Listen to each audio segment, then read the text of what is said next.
Hello students and welcome back to my channel. आज हम class 12th का chapter 3 change in profit sharing ratio के goodwill का topic start करेंगे। पिछली वीडियो में हमने क्वेश्चन नंबर 2 तक कवर किया था, उसके आगे गुडविल का टॉपिक स्टार्ट है। गुडविल क्या होती है? गुडविल का मतलब है कि रेपुटेशन, कंपनी की रेपुटेशन या कंपनी का नेम जो कि कंपनी अपने हार्डवर्क के कारण, ऑनेस्टी के कारण अर्न करती है। क्लियर? तो goodwill means the good name और reputation earned by the firm through the hard work and honesty of its owner. Company का ऑनर जो है वो ऑनेस्टी से हार्डवर्क करके अपनी रेपुटेशन बनाता है, गुड नेम अपना मार्केट में बनाता है, जिसे हम अकाउंट की लैंग्वेज में गुडविल बोलते हैं। क्लियर? अगर कोई फर्म अपने कस्टमर को सर्विसेज अच्छी प्रोवाइड करता है तो उस केस में कस्टमर सेटिस्फाई फील करेंगे और कस्टमर फिर बार बार उसी कंपनी के पास गुड्स खरीदने आएंगे। And firm will be able to earn more profit in future. इससे क्या होगा कि कंपनी जो है इन फ्यूचर में ज़्यादा से ज़्यादा प्रॉफिट अर्न कर पाएगी। दस goodwill is the value of reputation of a firm which enable it to earn higher profit in comparison to the normal profit earned by other firm। इसका मतलब है कि कंपनी जो है वो गुडविल के कारण प्रॉफिट को अपने हाई कर सकती है अपने नॉर्मल प्रॉफिट के अकॉर्डिंग, नॉर्मल प्रॉफिट के कंपैरिजन में। मतलब कि अगर सेम लेवल की अगर कोई कंपनी 1 लाख रुपीज़ का प्रॉफिट कमा रही है तो अगर किसी कंपनी की गुडविल बहुत अच्छी है तो उस केस में वो कंपनी 1 लाख की जगह 10 लाख भी कमा सकती है। क्लियर? इससे क्या पता चलता है कि कंपनी के लिए गुडविल बहुत ही मायने रखता है, बहुत ही इंपॉर्टेंट पार्ट है कंपनी के। डेफिनेशन पढ़ते हैं।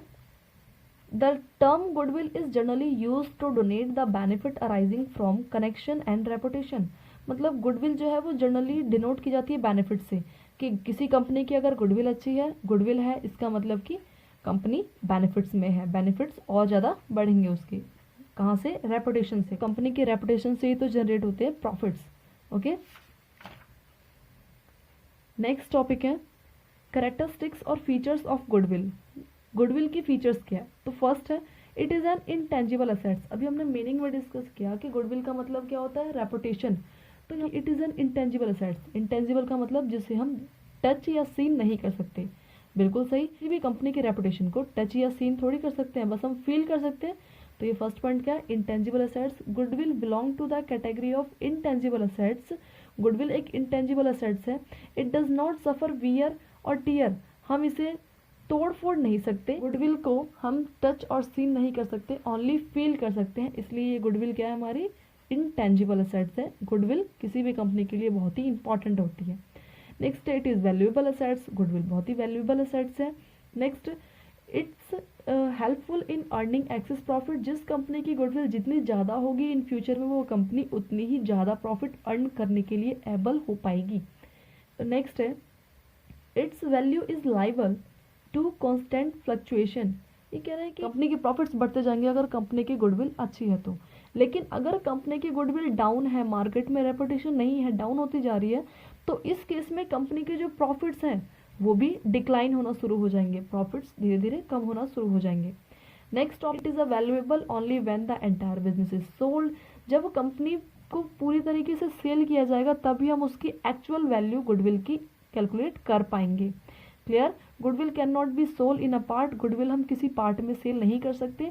It can be sell with entire business only. अगर हम पूरा बिजनेस सेल कर रहे हैं तभी हम गुडविल को सेल आउट कर पाएंगे। नेक्स्ट है it is difficulty to place an exact value on goodwill. Goodwill की एग्जैक्ट वैल्यू पता कर पाना बहुत ही डिफिकल्ट होता है। This is because its value may be fluctuate, क्योंकि ये वैल्यू चेंज होती रहती है किसी ना किसी सर्कमस्टांसेस के कारण, किसी ना किसी प्रॉब्लम्स के कारण, विच इंटरनल और एक्सटर्नल टू बिजनेस। अगर एग्जाम्पल लेते हैं कि अगर कंपनी स्टार्टिंग में गुड्स प्रोड्यूस करती थी, जो गुड्स फ्री सैंपल के तौर पर डिस्ट्रीब्यूट किए गए, स्टार्टिंग में फ्री सैंपल के तौर पे जो कंपनी ने जो गुड्स बनाए वो गुड्स बहुत ही बेटर क्वालिटी के थे तो कस्टमर को बहुत पसंद आए। मतलब कि कुछ सालों में कंपनी का बहुत नाम हो गया। क्लियर? बट बाद में कंपनी ने क्या किया कि अपने प्रॉफिट अर्निंग को इम्प्रूव करने के लिए थोड़ी सी क्वालिटी रिड्यूस कर दी। स्टार्टिंग में क्वालिटी के कारण ही तो कंपनी का नाम मार्केट में फैला था, बट क्वालिटी रिड्यूस करने के बाद कंपनी का नाम जो है मार्केट से धीरे धीरे करके हटने लगा। तो इस केस में हम कह सकते हैं कि कंपनी की जो गुडविल होती है वो गुडविल अप डाउन होती रहती है, फ्लक्चुएट होती रहती है, तो हम इसका एग्जैक्ट वैल्यू नहीं निकाल सकते। Clear. Next, nature of goodwill. Goodwill का नेचर क्या है? तो goodwill is a intangible assets, it has no physical existence and can not be seen और टच। पहले ही पॉइंट में हमने पढ़ लिया था कि गुडविल एक इंटेंजिबल असेट्स है जिसका फिजिकल एग्जिस्टेंस नहीं होता, जिसे हम देख या छू नहीं सकते। गुडविल जो है वो कंपनी के लिए बहुत ही इंपॉर्टेंट होते हैं प्रॉफिट अर्निंग के लिए। It can be sell, goodwill को सेल भी की जा सकती है, लेकिन जब कंपनी को प्रॉपर तरीके से कंपनी को पूरा सेल आउट किया जाए, कंपनी को एंटायरली सेल किया जाए, उस टाइम पे पॉसिबल होता है कि कंपनी की गुडविल को भी सेल किया जाए। क्लियर। नेक्स्ट आता है factors affecting the value of goodwill. Goodwill के फैक्टर्स कौन कौन से हैं जो कि इसको अफेक्ट करते हैं? फर्स्ट है favourable location of the business, कि बिजनेस का लोकेशन कहाँ पे है। नेक्स्ट है एफिशिएंसी ऑफ मैनेजमेंट, बिजनेस का मैनेजमेंट सिस्टम कैसा है। नेक्स्ट है longevity of the business, business कितने सालों से मार्केट में एग्जिस्ट कर रहा है। पोजेशन ऑफ लाइसेंस का मतलब है कि अगर कंपनी के पास इंपोर्ट करने का लाइसेंस है तो कंपनी की गुडविल ज़्यादा हो सकती है, क्योंकि बाकी कंपनी का एंटर करना बिना लाइसेंस के डिफिकल्ट हो जाता है। नेक्स्ट है मोनोपोलिस्टिक एंड अदर राइट। अगर मार्केट में एक अकेली कंपनी है, मोनोपोली कंपनी का मतलब क्या होता है कि मार्केट में अकेली ही कंपनी है जो कि वो गुड्स प्रोड्यूस कर रही है और कोई उसका कॉम्पिटिटर नहीं है। इस केस में उस कंपनी के लिए बहुत इंजॉय का टाइम होता है, गुड्स प्रोड्यूस करती है, वो उसका प्राइसेस जो है वो अपने अकॉर्डिंग चार्ज करती है, दूसरों के ऊपर डिपेंड होने की ज़रूरत नहीं पड़ती। क्लियर। इस केस में उनकी गुडविल भी ज़्यादा होती है क्योंकि उनको कॉम्पिटिट करने के लिए कोई और कंपनी नहीं होती। Next, risk involve. रिस्क तो होता ही है। If there is more risk involve the business the value of goodwill is less. जहाँ पे रिस्क बहुत ज़्यादा होगा वहाँ पे गुडविल कम होगी। नेक्स्ट है trend of profit. Trend of profit का मतलब है कि अगर कंपनी की गुडविल अच्छी है तो हर साल प्रॉफिट जो है कंटिन्यूसली इंक्रीज होता जाएगा। Next, future competition, the likelihood और possibility of increase competition in future. अगर फ्यूचर में कंपटीशन बढ़ता जाता है तो उस केस में कहीं ना कहीं गुडविल धीरे धीरे रिड्यूस होती जाएगी। नेक्स्ट आता है capital required. The amount of capital required for a business will also influence the value of goodwill. अगर कंपनी को बेटर तरीके से चलाना है या फिर कंपनी की गुडविल को इम्प्रूव करने के लिए कंपनी के और ब्रांचेस खोलने हैं तो कैपिटल की रिक्वायरमेंट पड़ेगी। क्लियर। नेक्स्ट अदर फैक्टर्स है जैसे कि कंपनी का बाकी इंडस्ट्री के साथ या फिर बाकी कंपनी के साथ में कैसा रिलेशन है, गवर्नमेंट के रूल्स रेगुलेशन को प्रॉपर तरीके से फॉलो करती है या नहीं करती। Next, stable political conditions. Political conditions कैसी है, रिसर्च एंड डेवलपमेंट कैसा है उनका एफर्ट्स। नेक्स्ट है इफेक्टिव एडवर्टीजमेंट। एडवर्टीजमेंट किस तरीके से देते हैं या फिर ब्रांड की पॉपुलैरिटी है या नहीं। नेक्स्ट है कि popularity of product in terms of quality. Quality भी बहुत डिपेंड करती है किसी भी गुड्स की गुडविल को, किसी भी कंपनी की गुडविल को इंक्रीज करने के लिए प्रोडक्ट की क्वालिटी इंपॉर्टेंट रोल प्ले करती है। क्लियर। ये तो थे हमारे कुछ गुडविल के मीनिंग और फीचर्स और कुछ फैक्टर्स थे। नेक्स्ट टॉपिक है क्लासिफिकेशन ऑफ गुडविल। गुडविल को दो पार्ट्स में क्लासीफाई किया गया है। फर्स्ट है परचेज गुडविल, सेकंड है self generated goodwill. Purchase goodwill का मतलब होता है कि हम अगर कोई कंपनी परचेज की गई तो उस केस में हमने उस कंपनी के गुडविल को भी परचेज कर लिया है, मतलब हमें खुद गुडविल बनाने की ज़रूरत नहीं पड़ी, गुडविल को दूसरी कंपनी ने बना रखी थी, हमने उसको ही क्या कर लिया, पेमेंट करके परचेज कर लिया। नेक्स्ट पॉइंट है self generated goodwill. Self generated goodwill का मतलब है कि हमने मेहनत करके काफ़ी सालों तक कंपनी को अच्छे तरीके से रन करके ऑनेस्टी से हार्ड वर्क करके गुडविल को जनरेट किया है। Need for the valuation of goodwill. Goodwill की वैल्यू कैलकुलेट करने की ज़रूरत क्यों पड़ती है। कुछ केसेस है। फर्स्ट है when there is a change in the profit sharing ratio among the existing partner. अगर पार्टनर्स के बीच में रेशियो चेंज हो जाता है तो पार्टनर्स ये जानना चाहेंगे कि हमारा पिछले के अकॉर्डिंग अब कितना गुडविल का हिस्सा, गुडविल के अमाउंट में से कितना हिस्सा बनेगा। नेक्स्ट आता है व्हेन न्यू पार्टनर एडमिट। जब कोई नया पार्टनर एडमिट होता है तो गुडविल कैलकुलेट की जाती है ताकि गुडविल को पुराने पार्टनर्स डिस्ट्रीब्यूट कर सके। नेक्स्ट है व्हेन अ पार्टनर्स रिटायर और डाई। जब कोई पार्टनर रिटायर होता है तो वो गुडविल के नाम पे भी कुछ अमाउंट लेके जाता है, क्योंकि उसने कंपनी में जब तक रिटायर हुआ तब तक तो उसने कंपनी में काम किया है। इसका मतलब कि कंपनी के गुडविल पे, कंपनी की रेपुटेशन के अमाउंट पे उसका भी हिस्सा बनता है। Next, firm is sailed. जब फर्म पूरी सेल की जाएगी तो हमें गुडविल की अमाउंट के अकॉर्डिंग ही कैलकुलेट करना होता है कि कंपनी को कितने रुपए में सेल की जाएगी, क्योंकि अगर कंपनी का साइज बहुत बड़ा है लेकिन कंपनी की मार्केट में नाम नहीं, कंपनी का मार्केट में कोई रेपुटेशन नहीं है, उस केस में कंपनी प्रॉफिट अर्निंग नहीं कर पाएगी। बट अगर कंपनी बहुत छोटी है लेकिन कंपनी का मार्केट में बहुत नाम है, तो रेपुटेशन है, तो उस केस में वो कंपनी बहुत बढ़िया प्रॉफिट अर्न कर पाएगी।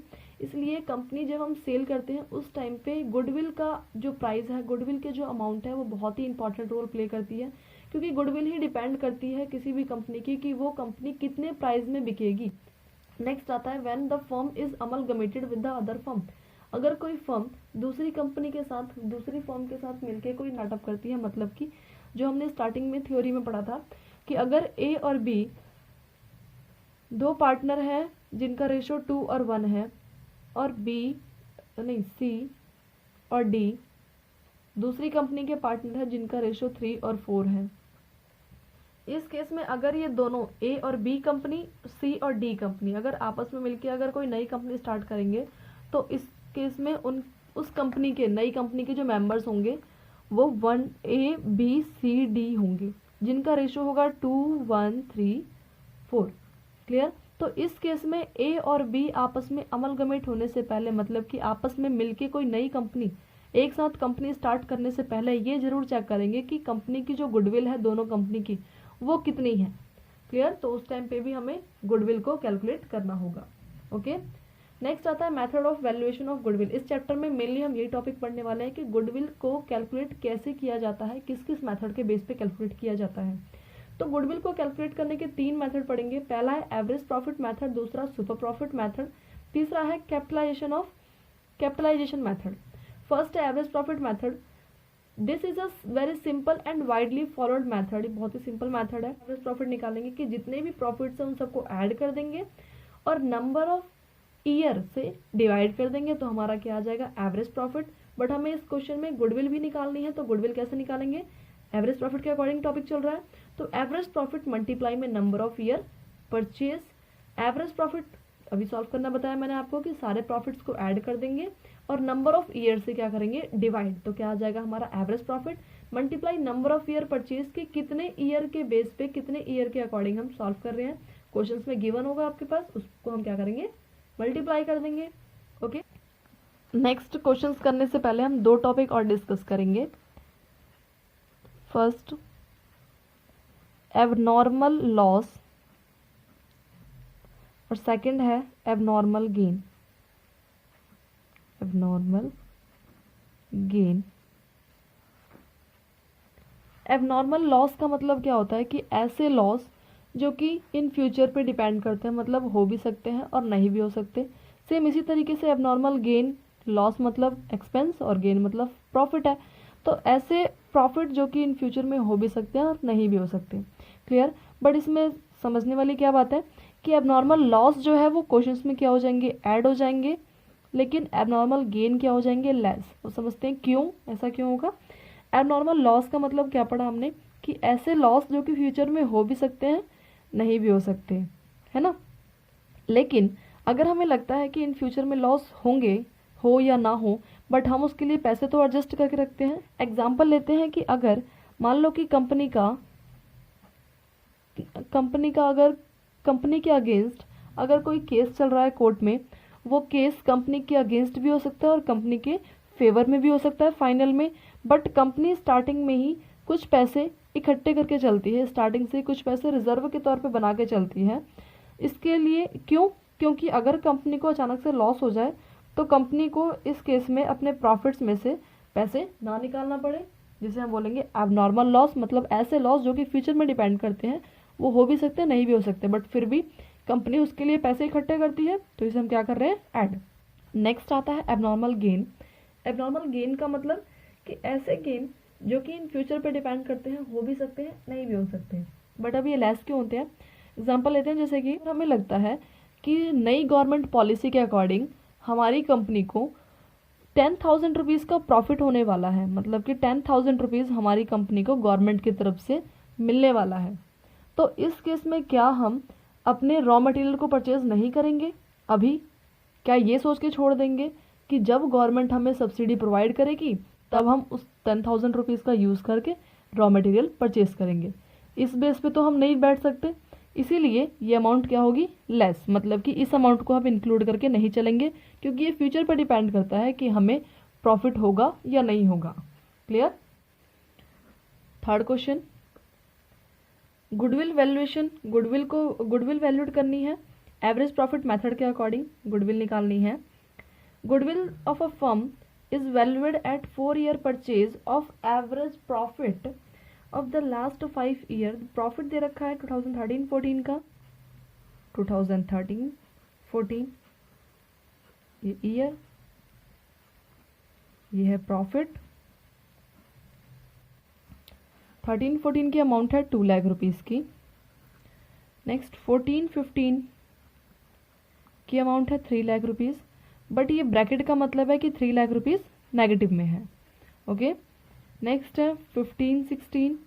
अच्छा, ये डेट का मतलब 2000 जैसे कि लिखा हुआ है 2013 और 14, इसका मतलब है कि 13 के अप्रैल से बिजनेस स्टार्ट हुआ, 1 अप्रैल से, और 2014 के 31 मार्च में क्लोज हुआ है। ओके, इसलिए हम इसे क्या बोलते हैं, 13-14।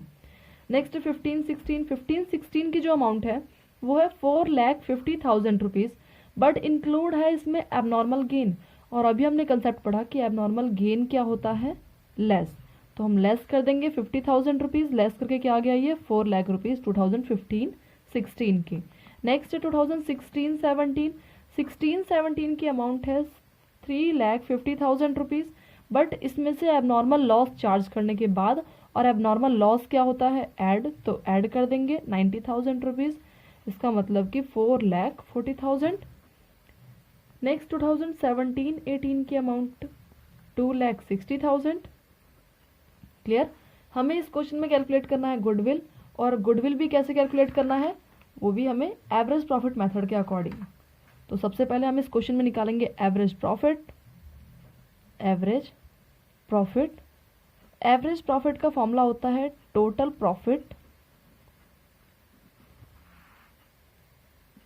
टोटल प्रॉफिट अपॉन में नंबर ऑफ ईयर। अब टोटल प्रॉफिट कितना है इस क्वेश्चन में, सबसे पहला 2 लाख रुपीज़, फिर है नेगेटिव, क्योंकि लॉस हो रहा है, जब लॉस है तो क्या कर देंगे इसको लेस, नेगेटिव की अमाउंट है 2015-16 की अमाउंट 4 लाख रुपीज़, प्लस 16-17 की अमाउंट 4,40,000 रुपीज़, प्लस 2,60,000 रुपीज़, और डिवाइड, टोटल 5 ईयर है तो 5 से डिवाइड कर देंगे इसको, यहाँ पे माइनस कर दिया तो माइनस का 1 लाख आ गया, 4 और 4 8,40,000 प्लस 2,60,000 डिवाइड में 5, सॉल्व करके 7,40,000 आ गया, प्लस 2,60,000 डिवाइड 5, यहाँ आ गया ये 10 लाख डिवाइड 5, ये आ गया 2 लाख।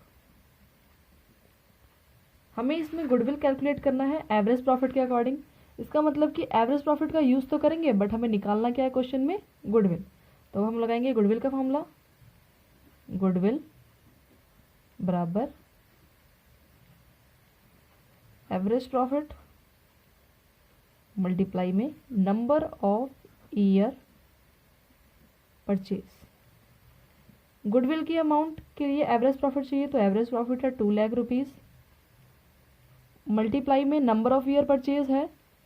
इस क्वेश्चन में नंबर ऑफ ईयर परचेज दिया हुआ है, the goodwill is the form 4 year purchase के अकॉर्डिंग, 4 ईयर परचेज, तो क्वेश्चन में दिया हुआ है 4 ईयर परचेज, तो 4 लेंगे हम नंबर ऑफ ईयर परचेज की जगह, 4 से मल्टीप्लाई कर दिया इसको, तो क्या आ गया ये 8 lakh rupees. It means company की गुडविल है 8 लाख रुपीज़। ओके, नेक्स्ट है क्वेश्चन नंबर 4। एक्स लिमिटेड ने परचेज किया बिजनेस वाई से, गुडविल कैलकुलेट करना है इस क्वेश्चन में। गुडविल की वैल्यू कैसे कैलकुलेट होगी, 100% है एवरेज प्रॉफिट का। इसका मतलब कि हमें इस क्वेश्चन में पहले एवरेज प्रॉफिट निकालना पड़ेगा, और एवरेज प्रॉफिट ही क्या कहलाएगी, गुडविल। बट एवरेज प्रॉफिट निकालने से पहले हमें ये हर एक ईयर का जो प्रॉफिट्स है वो कैलकुलेट करना पड़ेगा नेट, क्योंकि हर एक प्रॉफिट्स हर एक ईयर की एडजस्टमेंट्स भी दी हुई है कुछ, इसीलिए। तो सबसे पहले हम सॉल्व करेंगे 2016 का। 16 का पहले प्रॉफिट दे रखा है, प्रॉफिट है 16 का 1 लाख रुपीज़, और साथ में इसने कहा है कि after debit loss of stock by fire, मतलब ये कौन सा लॉस हुआ, एबनॉर्मल लॉस, क्योंकि स्टॉक रोज रोज तो फायर से लॉस नहीं हो रहा, तो एबनॉर्मल लॉस, और एबनॉर्मल लॉस क्या होता है, ऐड 50,000 रुपीज़ ऐड कर देंगे तो ये आ गया 1.5 लाख रुपीज़। बाकी 2016 की कोई एडजस्टमेंट नहीं है, मतलब ये 2016 की एडजस्टमेंट सॉल्व। अब 2017 की अमाउंट दे रखी है 1.5 लाख रुपीज़, बट ये लॉस है, लॉस मीन्स नेगेटिव बैलेंस है। नेक्स्ट, इंक्लूडिंग वॉलंटरी रिटायरमेंट दे रखा है, कंपनसेशन पेड 80,000 रुपीज़। इसका मतलब कंपनी के लिए लॉस है, कंपनी को पेमेंट करना पड़ेगा, बट ये एबनॉर्मल लॉस है क्योंकि कंपनसेशन की पेमेंट रिटायरमेंट के टाइम पे कंपनी रोज रोज तो करेगी नहीं। इस केस में कंपनी के लिए क्या है, ये एबनॉर्मल लॉस, और एबनॉर्मल लॉस क्या होता है, ऐड। तो हम इस अमाउंट को क्या कर देंगे, 2017 की अमाउंट में ऐड, एबनॉर्मल लॉस के नाम से 80,000 रुपीज़। क्लियर, ये पॉजिटिव बैलेंस है और ये नेगेटिव बैलेंस है, तो सॉल्व करके क्या आ गया, नेगेटिव का 70,000 रुपीज़।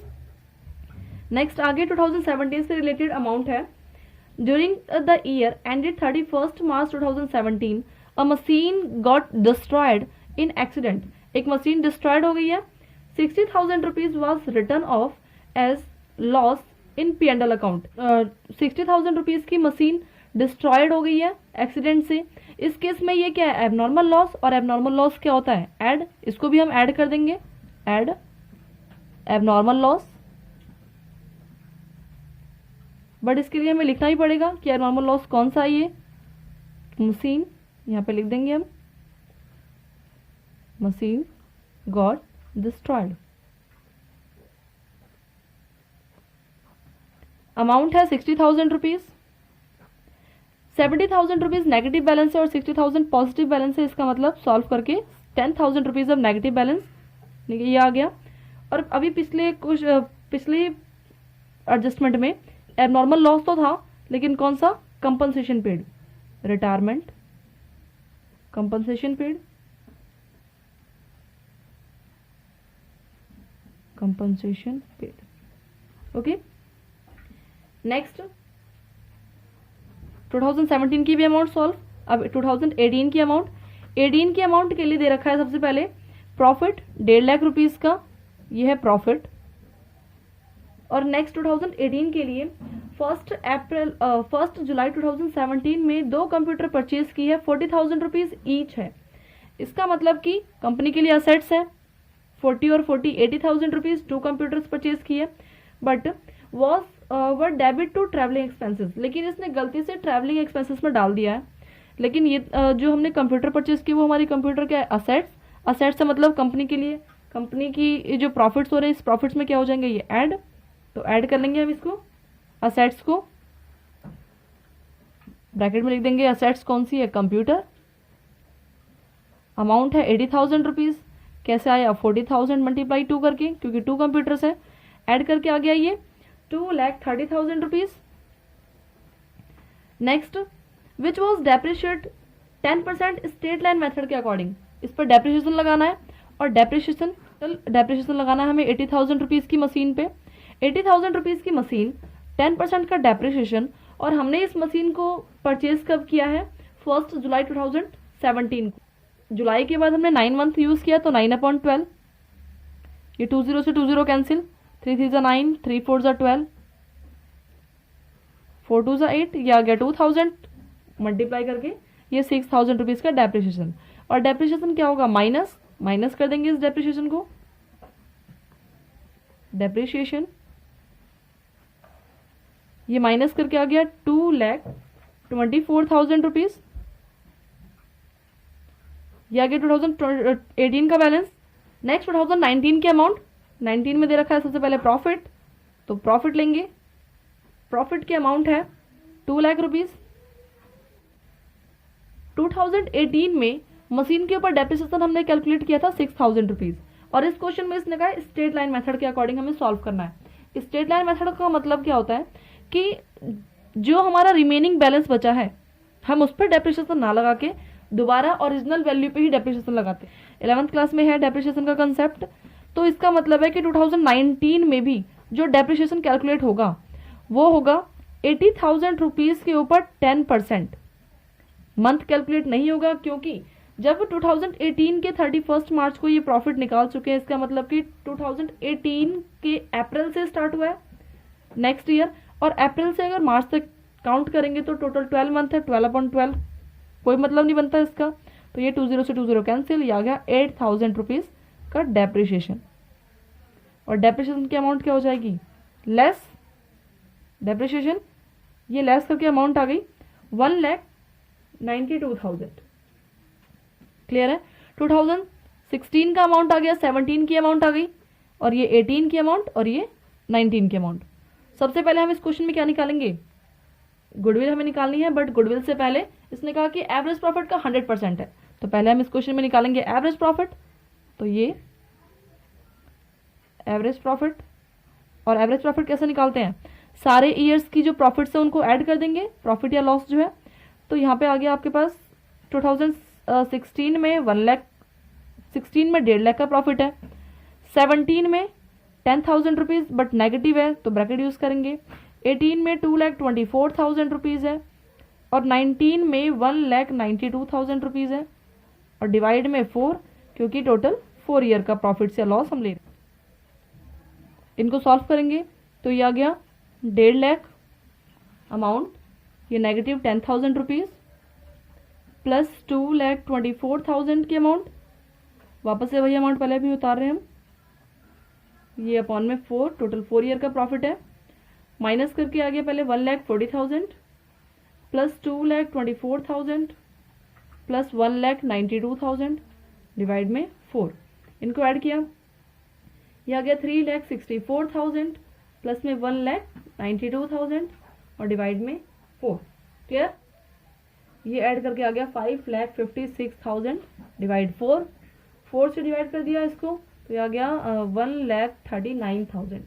ये 1,39,000 क्या आया क्वेश्चन में, एवरेज प्रॉफिट। ये हमने एवरेज प्रॉफिट सॉल्व कर लिया, बट हमें क्या निकालना है इसमें, गुडविल। तो इस क्वेश्चन में, इस क्वेश्चन के अकॉर्डिंग गुडविल जो है वो एवरेज प्रॉफिट के बराबर है। एवरेज प्रॉफिट का 100% का मतलब क्या है कि एवरेज प्रॉफिट के बराबर है। तो एवरेज प्रॉफिट इस क्वेश्चन में क्या है, 1,39,000 रुपीज। इसका मतलब कि गुडविल भी क्या है, 1,39,000। नेक्स्ट है question number 5। Question number 5, A, B and C are partners sharing profit and losses in the ratio of 3:1. They decided to take D into partnership for 1/4 share on 1st April 2017. D को admit किया इन्होंने अपनी company में, और D जो है 1/4 का share लेगा। For this purpose of goodwill valued 3 times of the average annual profit of the previous 4 and 5 year whichever is high. इस क्वेश्चन में इसने कहा है कि हमारा जो अकाउंट जिस डेट को D एडमिट हो रहा है उससे जस्ट प्रीवियस 3 साल और 4 साल के प्रॉफिट्स का एवरेज निकालना है। जिसका एवरेज प्रॉफिट हाइयर आएगा उसको 3 से मल्टीप्लाई करके हमें गुडविल को कैलकुलेट करना है। क्लियर है क्वेश्चन, सॉल्व करेंगे। सबसे पहले 2 पार्ट्स में डिवाइड कर लेते हैं। एक साइड 3 ईयर के अकॉर्डिंग, 3 नहीं 4 और 5 बोला है तो 4 ईयर के अकॉर्डिंग, और एक साइड 5 ईयर के अकॉर्डिंग। क्लियर। 4 ईयर के अकॉर्डिंग यहाँ पे ईयर है, इसने कहा है कि 2017 से जस्ट प्रीवियस ईयर, ये रहा जस्ट प्रीवियस ईयर कौन सा होगा, 17 से जस्ट प्रीवियस, मतलब कि ये वाली अमाउंट होगी 1 2 3 4, मतलब कि हमें 2014 की अमाउंट लेनी है, 2015 की अमाउंट लेनी है, 2016 की अमाउंट लेनी है, और 2017 की अमाउंट लेनी है। 14 की अमाउंट है 1,20,000 रुपीज़, 15 की अमाउंट है 1,50,000 रुपीज़, 16 की अमाउंट 1,10,000 रुपीज़ एंड 17 की अमाउंट है 2 लाख रुपीज़। इन सबको ऐड करके आ गया मेरे पास 5,80,000 रुपीज़, 5,80,000 रुपीज़। अब इसी तरीके से हम 5 ईयर के अकॉर्डिंग लेंगे। 5 ईयर के अकॉर्डिंग प्रीवियस 5 ईयर मतलब 1 2 3 4 5 ये तो सारे पूरे ईयर 2013 से 17 तक सारे ईयर आ गए। तो हम यहाँ पे ईयर लेंगे 2013, 2014, 2015, 2016 और 2017, कंप्लीटली पूरे ईयर लेंगे। सबसे पहले 1,30,000 रुपीज़, फिर 1,20,000 रुपीज़, 2015 की अमाउंट 1.5 लाख रुपीज़, 2016 की अमाउंट 1,10,000 रुपीज़, 2017 की अमाउंट 2 लाख रुपीज़। इन सबको टोटलिंग करके अमाउंट आ गई 7,10,000 रुपीज़। ये दोनों की टोटलिंग आ गई। सबसे पहले हम निकालेंगे इनका एवरेज प्रॉफिट। तो इसके अकॉर्डिंग 4 ईयर के अकॉर्डिंग एवरेज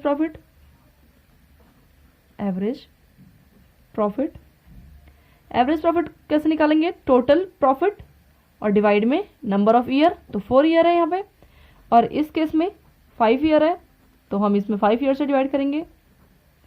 एवरेज प्रॉफिट में 7,10,000 डिवाइड में 5 से डिवाइड करके आ गया 1,42,000 रुपीज़, और 4 से डिवाइड करके आ गया ये 1,45,000 रुपीज़।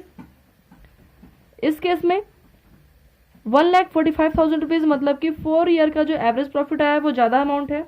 और इस क्वेश्चन में इसने कहा था कि गुडविल कैलकुलेट करेंगे हम 3 टाइम्स निकालेंगे, बट जिस ईयर का, जिसके अकॉर्डिंग 4 ईयर और 5 ईयर, जिसके अकॉर्डिंग एवरेज प्रॉफिट की अमाउंट ज़्यादा आएगी।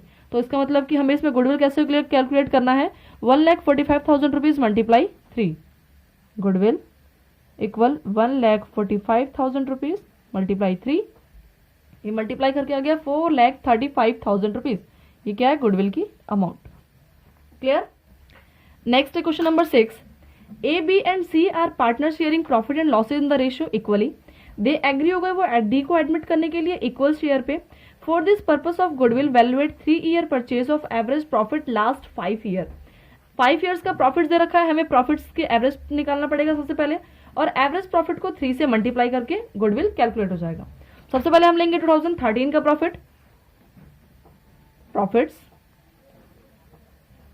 प्रॉफिट्स गिवन है 2013 का, 2014, 15, 16 और ये 17 की अमाउंट है। 13 की अमाउंट दे रखी है 1.5 लाख रुपीज़। जो लॉस होगा उसको नेगेटिव में लिख देंगे ब्रैकेट में। सबसे पहले 13 की अमाउंट दे रखी है 60,000 रुपीज़। नेक्स्ट 14 की अमाउंट है 1.5 लाख रुपीज़। 15 की अमाउंट है 20,000 रुपीज़ लॉस, इसलिए ब्रैकेट यूज करेंगे। 16 की अमाउंट 2 लाख रुपीज़, और 17 की अमाउंट है 1,85,000 रुपीज़। क्लियर? नेक्स्ट इस क्वेश्चन में एडजस्टमेंट नीचे। ऑन 1 अक्टूबर 2016 में एक कंप्यूटर परचेज किया है। 1 अक्टूबर 2016, अक्टूबर का मतलब 2016 के अक्टूबर में परचेज किया है। इसका मतलब है कि हमें जो ये एडजस्टमेंट सॉल्व करनी है वो 2016 में नहीं करनी, 17 में करनी है, क्योंकि 16 का जो अकाउंट है वो 31 मार्च को ही क्लोज हो चुका है। 31 मार्च के बाद की जो भी एडजस्टमेंट होगी वो 2017 में होगी, 16 में नहीं।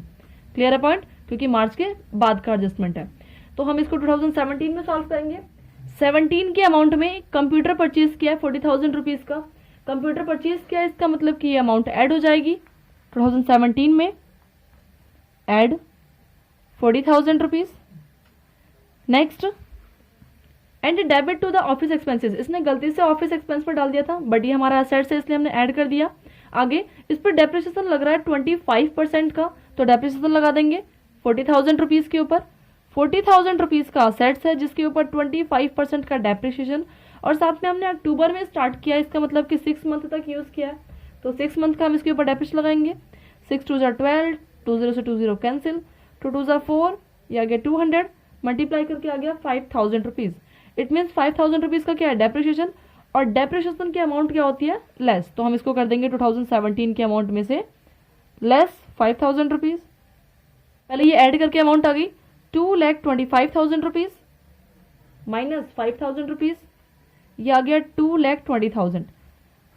इसका मतलब है कि 2017 की अमाउंट क्या है? 2,20,000 रुपीज़, और 13, 14, 15, 16 की अमाउंट तो है ही। ये लॉस दे रखा है, बस तो ब्रैकेट से पता चल रहा है। एवरेज प्रॉफिट निकालेंगे। एवरेज प्रॉफिट 2013 का प्रॉफिट है 60,000 रुपीज़, 14 का प्रॉफिट है 1,50,000 रुपीज़, 15 में लॉस हो रहा है इसलिए नेगेटिव 20,000 रुपीज़, प्लस 16 में 2 लाख रुपीज़ का प्रॉफिट है, और 17 में 2,20,000 रुपीज़ का प्रॉफिट है। एवरेज प्रॉफिट निकालेंगे तो इसका मतलब है कि नंबर ऑफ ईयर से डिवाइड करना है, तो 1 2 3 4 5, टोटल 5 ईयर है, इसलिए 5 से इसको क्या कर देंगे हम? डिवाइड। ओके, यहाँ पे इसको ऐड कर दिया तो 2,10,000 रुपीज़ माइनस 20,000, और इनको ऐड करके आ गया 4,20,000 रुपीज़ अपॉन में 5। इसको माइनस करके 1,90,000 रुपीज़ प्लस 4,20,000 रुपीज़, इसको ऐड करके 5 से पहले डिवाइड कर देंगे, इसको ऐड करके आ गया 5, 6,10,000 रुपीज़ डिवाइड में 5 से डिवाइड करके 1,22,000 रुपीज़, ये आ गया एवरेज प्रॉफिट। और इसने इस क्वेश्चन में कहा था कि गुडविल कैलकुलेट करनी है 3 ईयर परचेज के अकॉर्डिंग। इसका मतलब कि गुडविल का फॉर्मूला क्या अप्लाई करेंगे, गुडविल इक्वल होगी average profit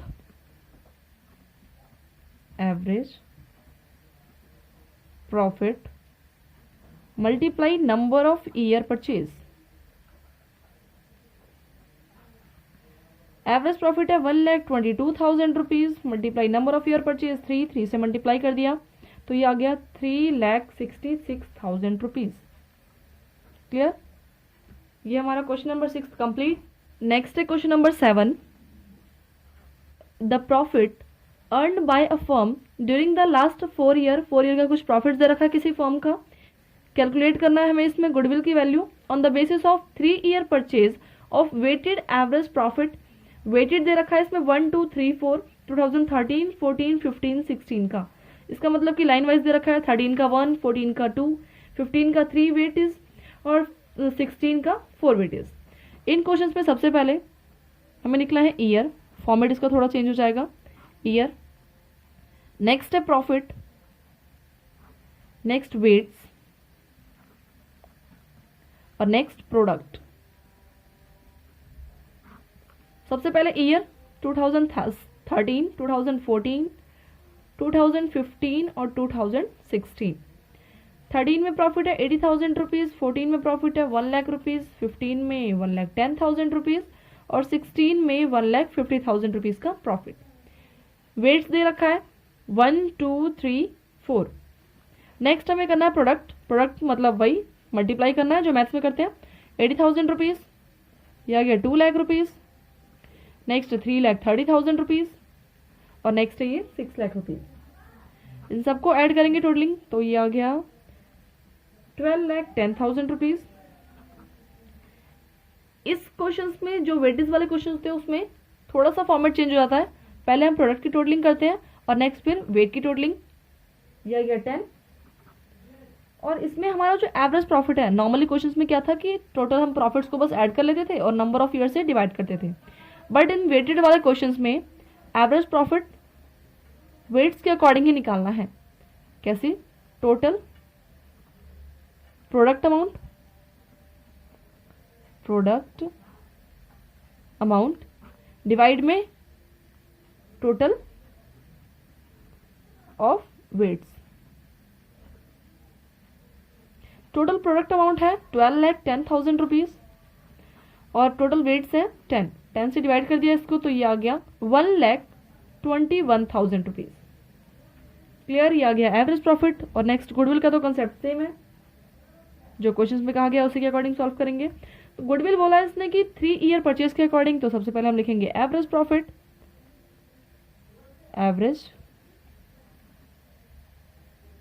profit multiply number of year purchase,